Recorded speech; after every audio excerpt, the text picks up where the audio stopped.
consistently appeared at the top of the music charts through the years. Pero kung matitinding intriga rin lang ang ika-countdown, hindi malayong mag-number 1 rin si Ogie Alcacid, lalo na ngayong nagiging matunog na naman ang kanyang pangalan sa dami ng mga isyong kinasasangkutan niya. Ano nga ba talaga ang salubin niya sa nalalapit na pagpapakasal ng kanyang ex-wife na si Michelle Van Aimeren, kung saan imbitado pa sila ng girlfriend na si Regine Velasquez? Nangangahulugan kaya itong nalalapit na rin ang pagpapakasal nila ng Asia's Songbird? Ano nga ba ang reaksyon niya sa naging payag ni Regine na handa nitong i-give up ang career para sa kanya?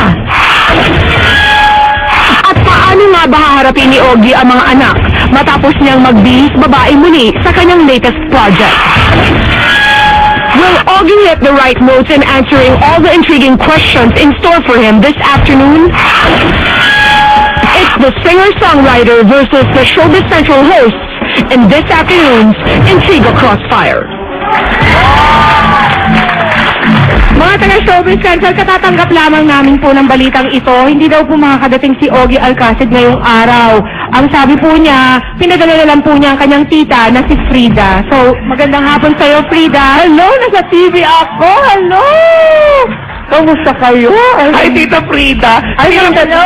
Si Tita Frida parang mamamalengke lang. Oo nga. Ang the TV na? Ang in the TV na? Ay, hello! po tayo. On air na po. Oh, hello!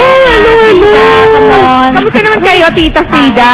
I'm scared. Chang. How dami artistas here? Talaga pong hindi magkakamali ang mga taong bayan sa inyo. Magkamukha po kayo ni Ogie. Ay, naku, pogi naman yan si Ogie. Ako naman ay maasil lang. Kayo naman. I'd like to say hi to my, yung mga bagets ko inaalagaan. Hello! At alam ko po na close kayo ni Ogie. Kaya ang tanong ko po sa inyo, alam ko si Ogie po ay merong bagong pelikula kung saan nakabihis, babae na naman po siya. Oo nga.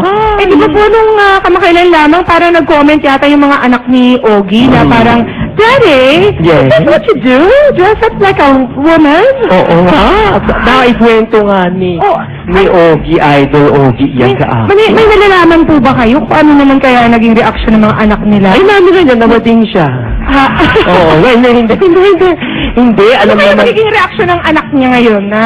Ay, natutuwa naman yung mga yun kasi alam niya trabaho lang ni Ogie, yun yung nagbibihis babae, gano'n. Hindi naman po kaya sila nagdududa na sa totoong ang sexuality ng kanilang ama. Hindi naman. Mas mabuti na yung magbihis babae kesa mambabae. Oo naman. Bakit lagi niyo po bang pinapangaralan si Ogie tungkol sa pambababae? Ay, hindi naman ang bababae yun. Never. Yun Sure lang po po. kayo dyan? Opo. Kasi parang iba yung Bakit parang natututo ka naman, Pia? Ikaw naman. Tapos na yung mga panahon na yun. Yun lang ako Kapag lang po. natagpuan na niya ang kanyang pinakamamahal. At Yes. boto naman po kayo sa kanya. Kanino po? Doon sa kanyang minamahal ngayon. Ay, oo, bagay na bagay sila. Eh, paano po yan si Miss Songbu? Talaga namang, naku, mahal na mahal ni Ogie yun.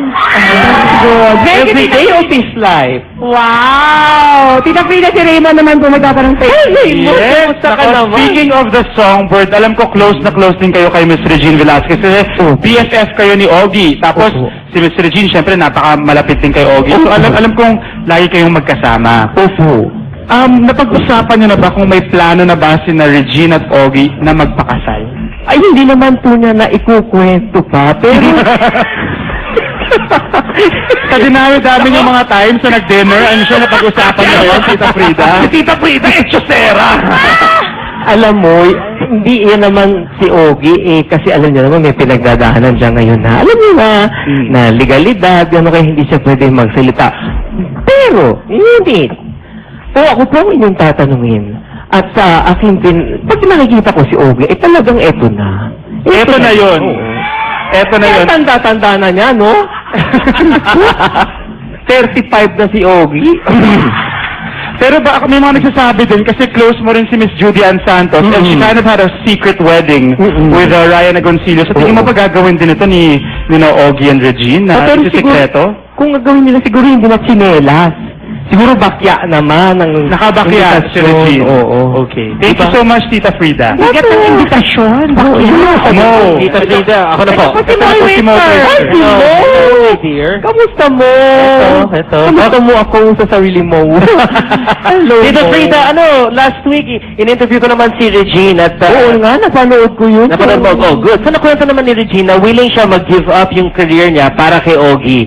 Ano naman ang feeling mo doon, o reaction mo doon? Kasi syempre, Regine Velasquez, isa sa pinakamagaling na singer in the history of Philippine music, willing to give up her career for Ogie. Ano reaction mo Kung doon? akong tatanungin, dapat naman hindi. Hindi. Sapagkat si Regina ay isa sa pinakamahusay na mga awit sa buong mundo. Yes, yes. Isama mo na yung Mars, Mercury, Uranium, botong boto.